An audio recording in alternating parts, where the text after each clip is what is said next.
The day I told my kids I needed help paying the electricity bill, they smirked and said, "Figure it out, Mom." But what they didn't know was that I'd gained full control of the family trust that morning, and what I did next changed everything. My name is Linda Patterson, and I'm 72 years old. Before I tell you what happened, I want to know, where are you watching this from? Drop your city and state in the comments.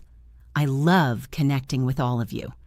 Now, let me take you back to that morning, because what my children said to me that day was the culmination of years of disrespect.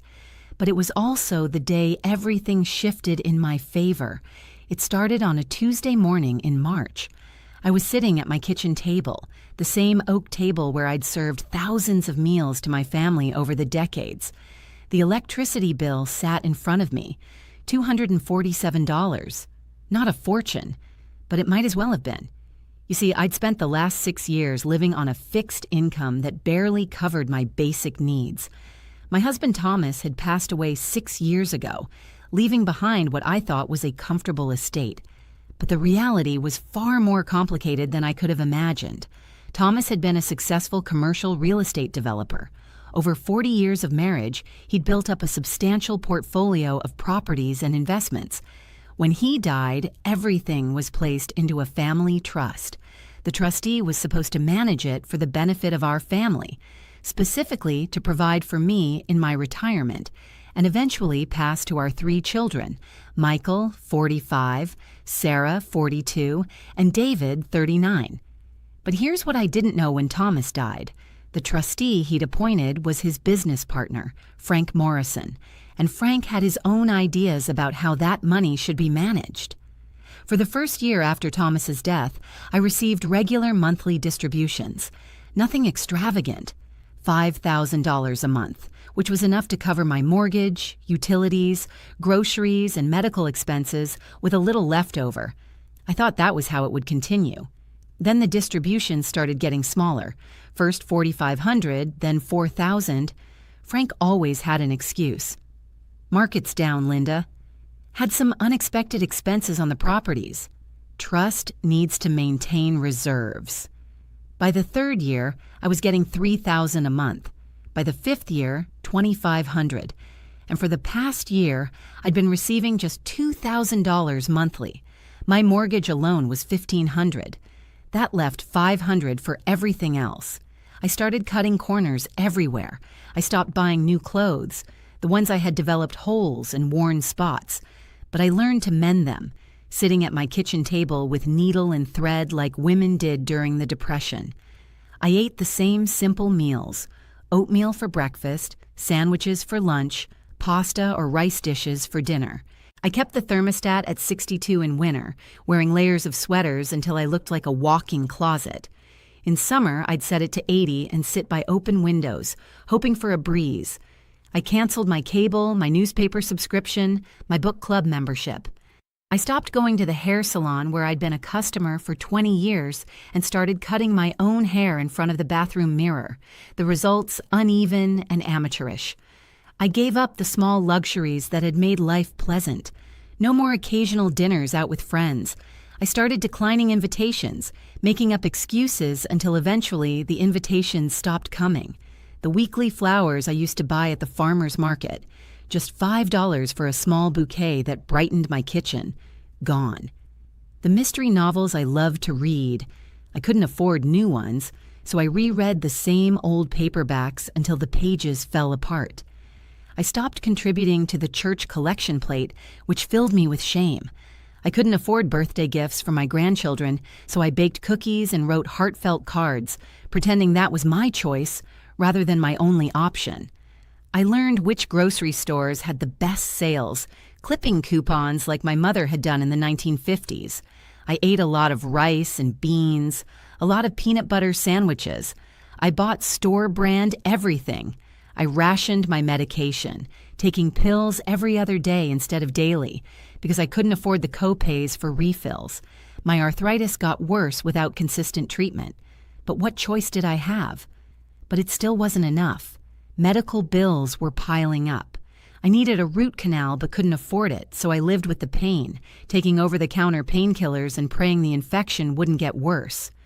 My car needed new brakes. I could hear them grinding every time I stopped. But the mechanic quoted me $800, so I just drove carefully and prayed a lot. The roof was leaking in 2 places. I put buckets down when it rained. The washing machine made terrible noises but still worked, so I ignored it. And now I was short on the electricity bill. So that Tuesday morning, I decided to call my children. I called Michael first. He's a corporate attorney in Manhattan, lives in a penthouse on the Upper East Side. His wife, Jennifer, doesn't work. She spends her days shopping and lunching with her friends. They take 3 or 4 luxury vacations a year. "Mom, it's 7:30 in the morning," he said when he answered. "I'm getting ready for work." "I know, honey. I'm sorry, but I have a problem. My electricity bill is due today and I'm a bit short. I was wondering if you could help me out with $250. I'll pay you back next month when—" "Mom!" His voice was sharp. "We've talked about this. You need to learn to budget better. Jennifer and I have our own expenses. The kids' private school tuition is due. We can't keep bailing you out." "Keep bailing me out?" I'd asked him for money exactly twice before in 6 years. Once when my refrigerator died and once when I had an emergency dental expense. "Michael, I'm not asking for much, just enough to—" "I have to go, Mom. Talk to Frank about increasing your distribution. That's what the trust is for." He hung up. I sat there staring at the phone. Then I called Sarah. Sarah lives in Connecticut with her husband, Rick, and their 2 teenagers. Rick is a hedge fund manager. They have a summer house in the Hamptons and a ski condo in Vermont. Sarah herself runs a small interior design business. More of a hobby, really, that gives her something to do between yoga classes and charity galas. "Hi, Mom," she answered, sounding distracted. "Can this be quick? I'm meeting a client in 20 minutes. "Sarah, I need to ask you for a small favor. I'm having trouble with my electricity bill this month, and I wondered if—" "Oh my God, Mom. Again?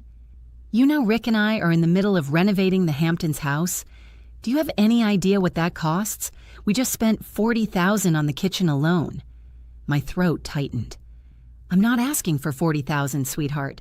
I need $250. It's the principle, Mom. You have income from the trust. You need to live within your means.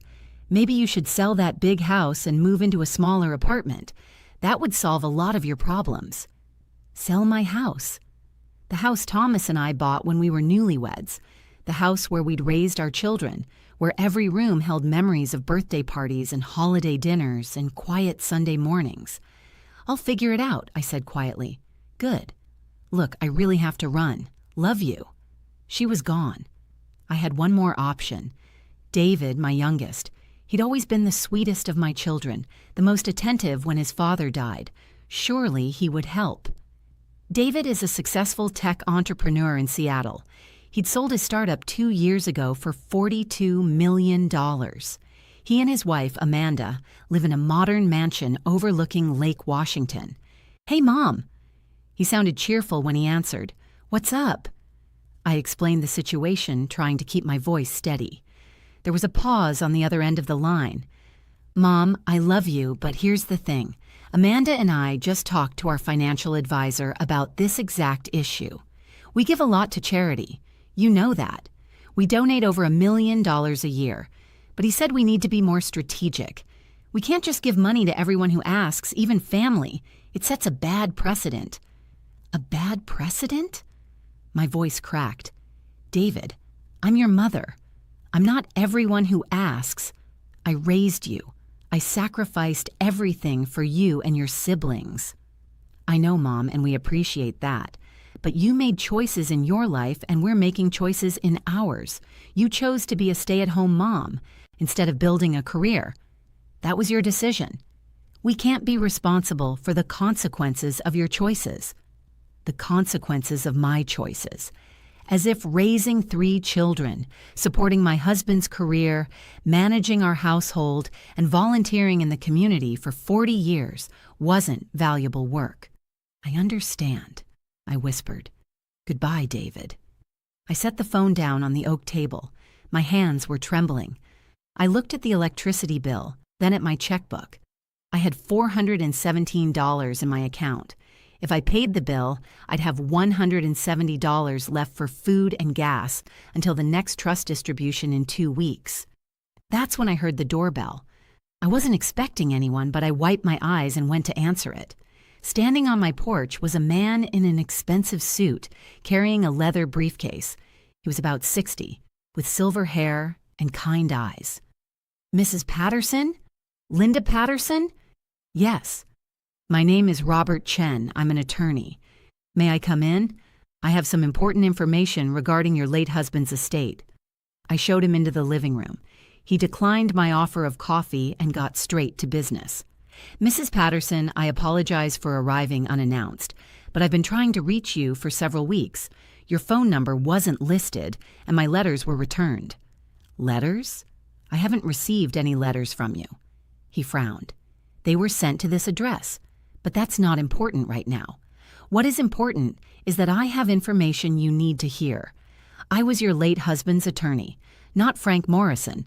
Frank handled Thomas's real estate transactions. I handled his estate planning and trust administration." My heart started beating faster. "I don't understand. Frank has been managing everything." "That's the problem, Mrs. Patterson. Frank Morrison should not be serving as trustee." He opened his briefcase and pulled out a folder thick with documents. When Thomas created his trust, he named Frank as the initial trustee. However, the trust document included specific provisions. The trust was designed to provide for you during your lifetime. The assets were meant to support you comfortably. Only after your death would the remainder pass to your children. That's standard estate planning for someone in Thomas's position. But Frank has been reducing my distributions every year. He says the trust performance has been poor, that expenses are high, that I know what Frank has been saying, and Mrs. Patterson, it's all lies. Robert's voice was firm, steady. I've been investigating the trust for the past year after receiving concerning information from one of Thomas's former employees who felt something wasn't right. That person had the courage to contact me, and I'm grateful they did. He spread the documents across my coffee table. Bank statements, investment reports, spreadsheets covered with numbers. "Mrs. Patterson, Frank has been mismanaging the trust significantly. The trust currently holds approximately $8 million in assets. Let me repeat that. $8 million. Based on a conservative distribution rate of just 2.5% annually, you should be receiving at minimum $15,000 per month. A more reasonable rate would be 3 to 4%, which would mean $20,000 to $25,000 per month." My head spun. $8 million? $15,000 a month? But I've been getting $2,000. I know, and it's worse than that. Frank has been taking excessive trustee fees, far more than is reasonable or permitted under the trust document. He's been using trust assets for his own benefit. He's made risky investments without proper authorization. Mrs. Patterson, he's been stealing from you. I felt dizzy. I gripped the arm of my chair. Robert continued, his voice gentle but urgent. "I filed a petition with the probate court to remove Frank as trustee. The hearing was this morning, just 2 hours ago. I tried to reach you yesterday to let you know, but couldn't find a current phone number." "This morning? What happened?" He smiled for the first time. "The judge reviewed the evidence I presented. Bank statements, investment records, documentation of excessive fees. It was clear-cut. Frank Morrison has been removed as trustee effective immediately, and Mrs. Patterson, the judge appointed you as the successor trustee. As of this morning, you have full control of the family trust." The room seemed to tilt. What? "You are now the trustee. You control all the assets. You decide the distributions. You have complete authority over every penny in that trust." He pulled out more documents. "Here are the current account statements. Here are the access codes and passwords for the online accounts. Here's the contact information for the financial advisor who manages the investment portfolio. And here," he handed me a checkbook, "is the trust checking account. There's currently $473,000 in that account." I stared at the checkbook in my hands. $473,000. "There's more," Robert said. Frank must return the excessive fees he's taken over the past 5 years. We estimate that's approximately $600,000. We'll pursue that through the courts. Additionally, you can now set your own monthly distribution at a reasonable level. I'd recommend $15,000 per month to start, though you could go higher if needed. I couldn't speak. 6 years of struggling.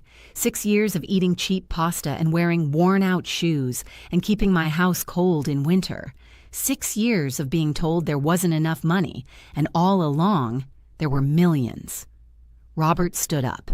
I'll let you process all of this. Here's my card. Call me anytime if you have questions. The financial advisor's name is Patricia Reynolds. She's excellent, and she had no idea Frank was stealing from you. She'll help you manage everything going forward. Congratulations, Mrs. Patterson, and I'm deeply sorry for what you've been through. After he left, I sat on my couch for a long time, holding that checkbook. Then I looked at my phone. I had 3 missed calls, one from each of my children. They'd talked to each other, apparently. Coordinated their response to their desperate mother. I listened to the voicemails. Michael. Mom, Sarah told me you called her too. Look, we all agreed. You need to stop asking us for money. It's getting embarrassing. We have our own lives and responsibilities. Figure it out. Sarah. Mom, I talked to the boys. We think you're being manipulative, calling each of us separately, trying to play us against each other. It needs to stop. You're an adult. Act like one. David. Hey, Mom. So Amanda had a good idea. Maybe we should all sit down and help you create a budget. You clearly need to learn some financial literacy. Let us know when works for you and we can come over and go through your expenses line by line. We'll help you figure out where you're wasting money. Figure it out. Stop being manipulative. Learn financial literacy. I called my children. I asked them to come over that afternoon for a family meeting. I said it was urgent. They all agreed, though I could hear the annoyance in their voices. They thought I was going to beg again. They were preparing to lecture me about responsibility and boundaries. They had no idea what was coming. At 3 o'clock, they arrived. Michael came straight from his law office, still in his 3-piece suit, checking his watch as if he had somewhere more important to be. Sarah wore designer yoga pants and a cashmere sweater that probably cost more than my monthly food budget. I recognized the label from a magazine I'd seen at the doctor's office. David showed up in jeans and a hoodie, the casual uniform of the tech millionaire, driving a Tesla that cost more than I'd spent on anything in the past 5 years. They sat in my living room, the same room where I'd read them bedtime stories and helped with homework projects the night before they were due, the same room where I'd nursed them through childhood illnesses, holding cool washcloths to fevered foreheads, the same room where we'd celebrated Christmas mornings and birthday parties and graduations.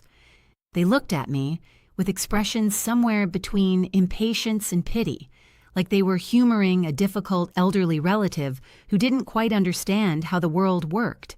Michael spoke first, pulling his phone out and setting it face down on the coffee table, his signal that this conversation had a time limit. Okay, Mom, we're all here. What's this urgent family meeting about? I have a conference call at 4:30. I took a deep breath. My heart was pounding, but my voice was steady. This morning, each of you refused to help me pay my electricity bill. $247. Not a lot of money, really. Less than you spend on a nice dinner out. Less than a single designer handbag. Less than one night in a hotel on your vacations. But to me, it was everything. It was keeping the lights on. It was maintaining the last shred of dignity I had left. And you all told me in different ways to figure it out myself. Mom, Sarah started, her voice uncertain, but I held up my hand. Let me finish. I need to say this. I looked at each of them in turn. Michael, you said I need to learn to budget better, and that you couldn't keep bailing me out, even though I'd only asked you for help twice in 6 years. Twice. Once when my refrigerator died and I had no way to store food. Once when I had an emergency dental infection that required immediate treatment. That's not a pattern of dependency. That's a mother asking her successful son for help in genuine emergencies. Michael opened his mouth to speak, but I continued. Sarah, You told me I should sell my home and that you couldn't help me because you're renovating your summer house. Your summer house, a luxury home you visit maybe 6 weeks out of the year while your mother was struggling to afford electricity in the only home she has. And David, my voice caught slightly. You told me that I need to face the consequences of my choices. The choice to raise you instead of building a career. David's face had gone pale. The choice to raise you, I repeated, as if the 40 years I spent caring for this family, supporting your father's career, volunteering at your schools, driving you to soccer practice and piano lessons and birthday parties, as if all of that was worthless, as if being your mother was a foolish decision I'm now being punished for. They had the grace to look slightly uncomfortable. What none of you knew is that this morning I also had a visit from an attorney. Your father's attorney. The real one, not Frank Morrison. Now I had their attention. It turns out that Frank has been stealing from the family trust for years, taking excessive fees, using trust money for his own purposes, deliberately minimizing my distributions. The trust actually contains $8 million. I should have been receiving $15,000 to $20,000 per month. Instead, I've been getting $2,000. Michael's face went pale. Sarah's mouth opened slightly. David leaned forward in his chair. This morning, a judge removed Frank as trustee, and the judge appointed me as the new trustee. I paused, letting that sink in. As of this morning, I have complete control over the family trust. Every asset, every investment, every dollar. The silence in the room was absolute. Your father set up this trust to provide for me during my lifetime. Only after I die is the remainder supposed to pass to the three of you. That was always his intention, to make sure I was taken care of first. Michael found his voice. Mom, that's wonderful news. You deserve to be comfortable. This is great. Is it, Michael? Because this morning, when I called you asking for help with a $247 electricity bill, you told me you couldn't keep bailing me out. You couldn't spare $250, but you can afford 3 vacations to Europe every year and private school tuition and a penthouse apartment. Mom, I didn't know. You didn't know I was desperate? You didn't know I've been struggling? I've been living on $2,000 a month for a year. You've all seen how thin I've gotten. You've noticed my clothes are old and worn. You've seen me decline every invitation to dinner because I couldn't afford it. You knew. You just didn't care. Sarah's eyes filled with tears. That's not fair. We didn't know about Frank stealing from you. You didn't need to know about Frank. You just needed to care that your mother was struggling. You just needed to remember that I spent 40 years taking care of you, sacrificing for you, putting your needs before my own. And when I finally asked for help, not much, just enough to keep the lights on, you all told me to figure it out. If you've been moved by my story so far, please hit that subscribe button. I share real stories from real women, and your support means everything. So here's what's going to happen now, I continued. First, I'm going to start taking a monthly distribution that actually reflects the trust's value, $15,000 a month, maybe 20, enough to live comfortably the way your father intended. That's completely reasonable, David said quickly. You should take whatever you need. I'm not finished. Second, the trust document gives me discretion to make distributions to you 3 during my lifetime if I choose. If I choose. Your father put that in there thinking I might want to help you buy homes or start businesses or deal with emergencies. He trusted me to be generous. They were all staring at me intently now. But generosity is a two-way street, and this morning you all showed me exactly how much generosity I can expect from you. None of you could spare $250 for your mother. Michael said he had to pay for private school tuition and vacations. Sarah said she was renovating her summer house. David said he gives to charity and needs to be strategic. I stood up and walked to the mantel, where I kept a framed photo of Thomas. I touched the frame gently. Your father worked hard his whole life to build security for this family. He wanted me taken care of. He wanted you to have inheritances, but he also raised you to be kind, generous, compassionate people, and you've disappointed him. You've disappointed me." Michael stood up. "Mom, please, we made a mistake. We should have helped you. We're sorry." "Are you sorry, Michael? Or are you sorry that it turns out I control your inheritance?" His face flushed red.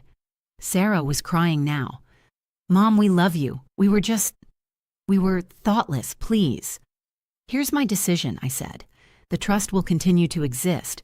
When I die, whatever is left will be divided among the three of you, as your father intended. But until that day, I am not giving any of you a single penny from this trust, not for down payments, not for tuition, not for business ventures, nothing." "Mom," David started. "I'm not finished. You all have successful careers. You all make good money. You don't need help from me, and frankly, you don't deserve it. Not after today." "That's vindictive," Michael said, his voice hard. "No, Michael. Vindictive would be changing the trust to leave everything to charity, which I have the power to do as trustee. I'm not doing that.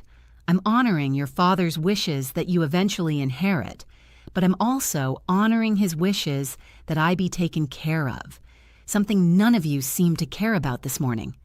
Sarah wiped her eyes. "I understand. We hurt you. We failed you. We're sorry." "I appreciate the apology, Sarah. But apologies don't erase the fact that when I was at my lowest point, struggling to keep the electricity on, my own children couldn't be bothered to help. They smirked and told me to figure it out." I walked back to my chair and sat down. "There's one more thing. You all suggested that I sell my house, move into a smaller apartment, give up the home where I raised you, where every corner holds memories of your father. Well, I've made a decision about that too." They waited. "I'm keeping this house. I'm going to renovate it. New kitchen, new bathrooms, new roof. I'm going to make it exactly what I want it to be. And I'm going to live here comfortably for as long as I'm able. This is my home, and your father bought it for me, and no one is going to pressure me to leave it." Michael's jaw clenched. Sarah looked at the floor. David seemed frozen. "Now," I said, standing up, "I think this family meeting is over. You all have lives to get back to, tuitions to pay, summer houses to renovate, financial advisors to consult." They got up slowly. Sarah approached me, reaching out to hug me, but I stepped back. "Not today, Sarah." She nodded, tears streaming down her face. At the door, David turned back. "Mom, I really am sorry. I was awful to you. What I said about the consequences of your choices, that was cruel." "Yes, David, it was. Is there anything I can do to make this right?" I looked at my youngest son, the little boy who used to crawl into my lap when he had bad dreams, who used to bring me dandelions from the yard and call them beautiful flowers. "You can learn from this," I said quietly. "You can remember that money isn't everything, that family matters, that the people who love you and sacrifice for you deserve your respect and kindness. You can be better." He nodded, his eyes wet. "I will be, I promise." After they left, I sat in my quiet house.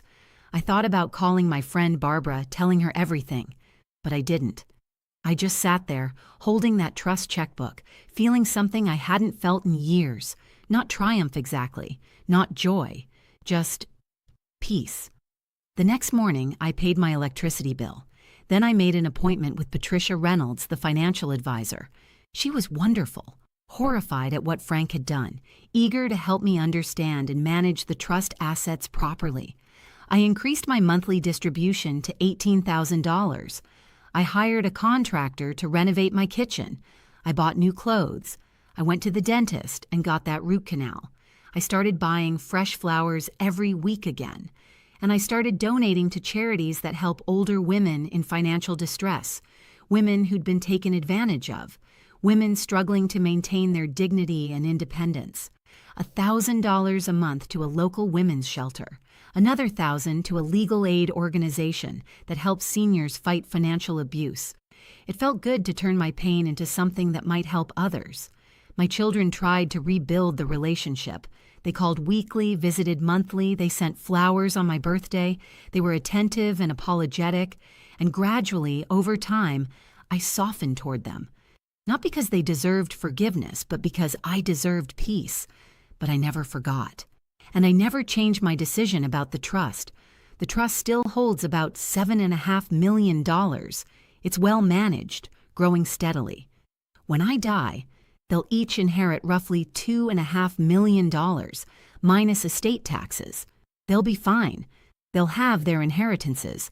But they'll never forget the day they told their mother to figure it out, the day they chose luxury over compassion, the day they learned that sometimes the person you underestimate is the one holding all the cards, and they'll never forget that their mother, the woman they dismissed, the woman whose sacrifices they devalued, the woman they couldn't spare $250 for, had more dignity, more strength, and more power than they ever imagined.